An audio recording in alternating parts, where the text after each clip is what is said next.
Welcome sa Tinig ng Bayan! Boses ng masa para sa masa! Kung gusto mong marinig ang totoo, like, share at subscribe ka na! Magandang araw mga katinig ng bayan! Grabe raw ang pasabog ngayon ni Re-elect Senator Ping Lacson. Isang matagal ng bantay ng budget. At ngayon ay tila muling umaksyon laban sa mga umano'y irregularidad sa flood control projects sa bansa. Ayon sa balita ng Daily Tribune, halos 2 trillion pesos na raw ang ginastos ng gobyerno mula 2011 para sa flood control projects. Pero ang tanong, nasaan ang epekto? Bakit tila lagi pa rin tayong binabaha? At ang matindi pa rito, may mga lugar daw na napakaliit pero bilyon-bilyon ang flood control budget. Ayon kay Lacson, tila walang basehan at mistulang over budget allocations na raw ito. Ngayon ang tanong, sino ang nag-aproba? Saan napunta ang pera? At bakit tila tahimik nga raw sina Pangulong BBM at House Speaker Martin Romualdez? Ayon mismo kay Ping Lacson, na kilalang budget hawk ng Senado. 2 trillion pesos na raw ang total budget para sa flood control simula 2011. Pero parang wala raw epekto. Parang tinapon lang raw ang pera sa kanal. Lives are at stake, Lacson warned. We deserve better than floods and wasted funds.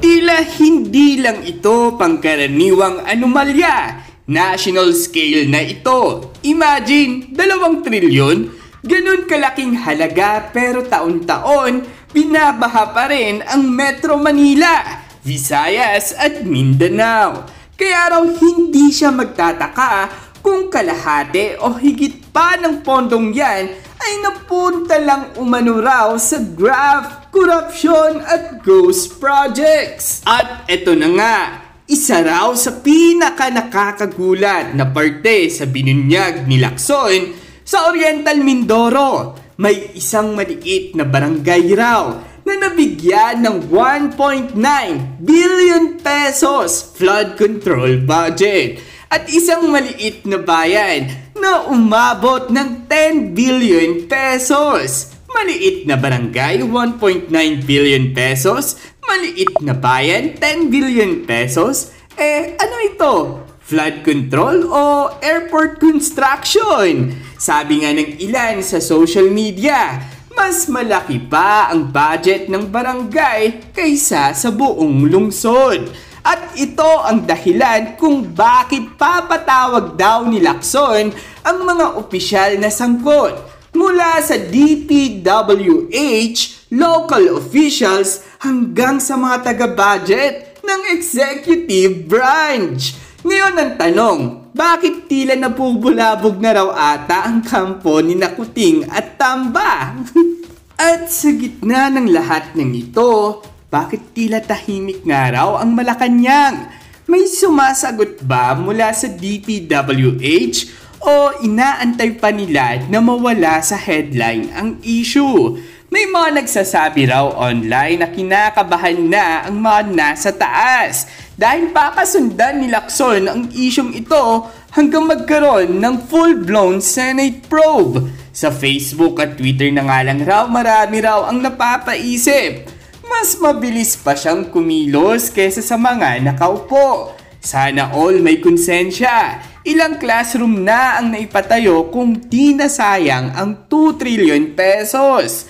May iba pa ngang nagsabi, baka si Lacson na lang ang dapat kumilos sa Senado kaysa sa mga tahimik sa tabi habang lumulubog sa baha ang bayan.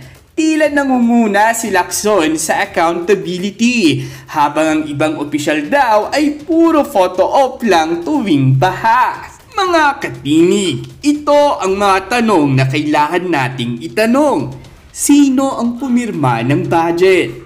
May consultation ba sa LGUs bago naglabas ng 10 billion pesos sa isang maliit na bayan?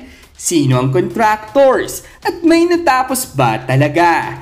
Kung ghost project nga raw ito, abay hindi lang ito anomalya, kundi malawakang panloloko nga raw ito sa taong bayan.